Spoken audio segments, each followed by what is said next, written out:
واول مباراه وعلى ارضك وبين جمهورك تقريبا، بالتالي اكيد الحماس اكبر. بس كان وحتى قدام بولندا كانت النتيجه ممتازه. Fans Arab Saudi rusak bus Bahrain jelang laga kualifikasi Piala Dunia 2026. Simak berita selengkapnya di channel Free Kick Timnas. Jadi sorotan Lionel Messi buntut kebusukan Bahrain. Warga Arab Saudi lakukan hal ini usai curangi Indonesia di laga kualifikasi Piala Dunia 2026. Dalam dunia sepak bola, rivalitas seringkali memicu reaksi emosional yang kuat, dan inilah yang terjadi di wilayah Teluk setelah insiden kontroversial yang melibatkan tim nasional Bahrain. Masyarakat Arab Saudi baru-baru ini menunjukkan kemarahan mereka terhadap tim Bahrain menjelang laga kualifikasi Piala Dunia 2026 yang mempertemukan kedua negara di Stadion Arab Saudi. Jadi harapan saya, kontroversi di laga kualifikasi pertandingan kualifikasi Piala Dunia 2026 antara Bahrain dan Indonesia menyisakan banyak tanda tanya. Banyak supporter Indonesia merasa timnya dirugikan setelah Bahrain diduga melakukan kecurangan yang mempengaruhi jalannya pertandingan. Dengan hasil yang merugikan, banyak pendukung Indonesia menyerukan keadilan, dan situasi ini menggema hingga ke negara tetangga, Arab Saudi.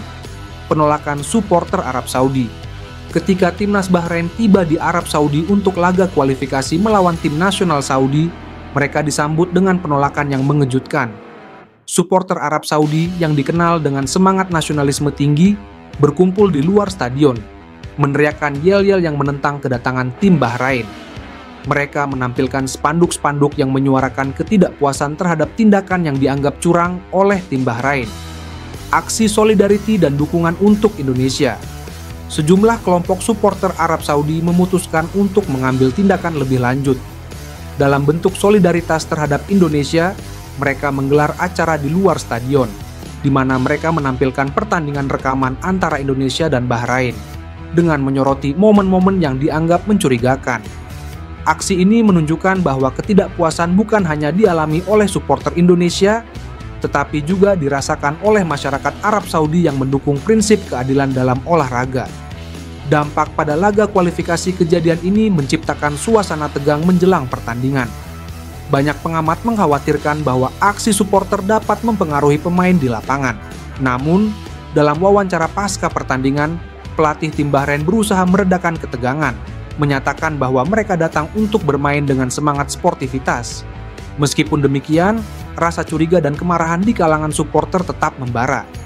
Kesimpulan insiden ini menjadi pelajaran bagi semua pihak bahwa dalam dunia sepak bola, kecurangan dan ketidakadilan dapat memicu reaksi berantai yang melampaui batas negara.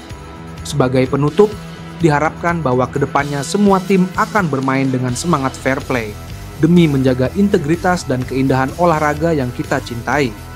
Dengan semua perhatian ini, laga-laga selanjutnya di kualifikasi Piala Dunia akan menjadi lebih dari sekadar pertandingan. Mereka akan menjadi simbol harapan, keadilan, dan persatuan antar bangsa. Situs resmi dan media sosial PSSI Bahrain diserang hacker buntut laga lawan timnas Indonesia. Bahrain masih menjadi topik hangat di tanah air.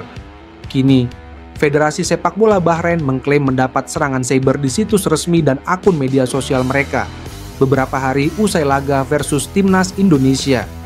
Dalam pernyataannya melalui akun media sosialnya pada Senin, 14 Oktober 2024, pagi WIB, BFA mengumumkan ada rangkaian serangan siber yang datang dengan percobaan peretasan yang cukup masif dan mengganggu, termasuk yang diarahkan kepada pemain tim nasional lewat komentar yang menyerang dan tidak pantas. Akun media sosial dan situs web korespondensi Asosiasi Sepak Bola Bahrain menjadi sasaran berbagai upaya peretasan yang menyebabkan peretasan akun beberapa karyawan dan gangguan layanan. Akun media sosial pemain tim nasional juga menjadi sasaran upaya peretasan selain banyak komentar yang menyinggung dan tidak pantas. Bunyi pernyataan BFA. Kepala Departemen Teknologi Informasi BFA, Majdi Aldoseri, menjelaskan situs web dan akun sosial media Asosiasi Sepak Bola Bahrain menjadi sasaran berbagai laporan dan upaya peretasan yang membuat departemennya bekerja keras untuk melawan upaya ini. menyerukan kepada semua pihak yang menggunakan sistem korespondensi elektronik Asosiasi Sepak Bola Bahrain untuk berhati-hati, tidak mengklik tautan yang mencurigakan, dan mengubah kata sandi untuk menghindari peretasan. Lanjut pernyataan BFA, Aldo Seri juga menekankan bahwa upaya menjadikan BFA sebagai sasaran merupakan bagian dari serangan siber yang dialami berbagai institusi atau individu, yang memperlihatkan pentingnya mengambil tindakan pencegahan. Terutama karena hal ini terkait dengan sistem asosiasi, situs web, dan akun media sosial yang afiliasinya menjadi sasaran berbagai ancaman dan komentar yang menyinggung. Departemen Teknologi Informasi menurut Aldo Reddy terus menindaklanjuti persoalan dengan menerapkan kebijakan keamanan Yagen kuat dan menerapkan praktik terbaik, seperti memperbarui program dan sistem secara berkala dengan meningkatkan pendekatan asosiasi untuk menjaga ruang elektronik yang aman dan melindungi semua pengguna.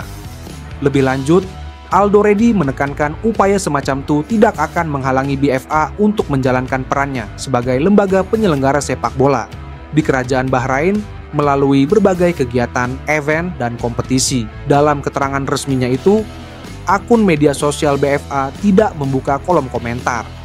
Hal tersebut sudah diambil sejak pertandingan antara Timnas Bahrain melawan Timnas Indonesia di kualifikasi Piala Dunia 2026 zona Asia yang berlangsung pada Kamis, 10 Oktober 2024. Hasil pertandingan imbang 2-2 yang berlangsung di Bahrain National Stadium, Rifa, itu pun dikaitkan dengan serangan siber yang dialami oleh BFA. Kecurigaan terhadap kepemimpinan yang dilakukan oleh wasit yang bertugas, Ahmed Al-Kaf, yang tidak kunjung mengakhiri pertandingan hingga melewati 3 menit dari waktu tambahan yang diumumkan ofisial keempat, hingga Bahrain mencetak gol penyeimbang kedudukan, memicu kemarahan di ranah media sosial. Tak hanya datang dari penggemar di Indonesia, kecurigaan-kecurigaan terhadap kecurangan juga datang dari berbagai pihak, termasuk media-media internasional yang juga mengamati jalannya pertandingan. Media Cina remehkan kemampuan mencetak gol Timnas Indonesia. Kemampuan ofensif Timnas Indonesia dipandang sebelah mata jelang pertandingan melawan Cina pada lanjutan kualifikasi Piala Dunia 2026. Lini serang skuad Garuda dianggap tidak menyeramkan. Itu yang diklaim salah satu media Cina, Husuo Baqiu. Anak asuh Shin Tae-yong disebut memiliki pertahanan bagus, tetapi tidak demikian untuk urusan membongkar pertahanan lawan. Dalam tulisan bertema prediksi disinggung soal kemampuan menyerang Timnas Indonesia. Untuk formasi, pelatih Cina Branko Ivankovic cenderung menggunakan formasi 5-3-2. Karena Timnas Indonesia kuat dalam bertahan, tetapi lemah dalam menyerang, taktik utama dalam pertandingan sebelumnya adalah serangan balik defensif. Timnas Cina menggunakan formasi 5-3-2 yang pasti akan memiliki efek defensif di satu sisi dan memiliki nilai strategis di sisi lain, membuat Timnas Indonesia cemas dan melakukan gerakan pertama, tulis Husuo Baqiu. Cina berharap striker Gaek Haus Golwulei bisa bermain dan memaksimalkan kecepatan untuk melakukan serangan balik ketika Timnas Indonesia menemui kebuntuan dalam memecah pertahanan tuan rumah. Husuo Baqiu tidak menyebut kualitas pemain Indonesia jelek, namun memiliki keterbatasan di lini tengah dan lini depan. Timnas Indonesia memiliki kekurangan yang jelas. Pemain naturalisasi mereka secara keseluruhan baik-baik saja, dan kemampuan individu mereka jelas lebih baik daripada Timnas Cina. Namun masalahnya adalah Timnas Indonesia saat ini kekurangan orang di lini tengah dan depan, tulis mereka. Pertahanan mereka bagus, tetapi serangan mereka kualitasnya rata-rata, dan itu tergantung pada kemampuan individu untuk tampil maksimal, sambung tulisan tersebut. Timnas Indonesia saat ini sudah mengoleksi 3 gol dalam fase ketiga, kualifikasi Piala Dunia 2026. Jumlah itu sama seperti Australia, Arab Saudi, dan Bahrain. Catatan gol Indonesia hanya kalah dari Jepang, sekaligus hanya unggul dari Cina, yang sudah mencetak 2 gol dari 3 pertandingan yang masing-masing dibuat saat melawan Arab Saudi dan Australia.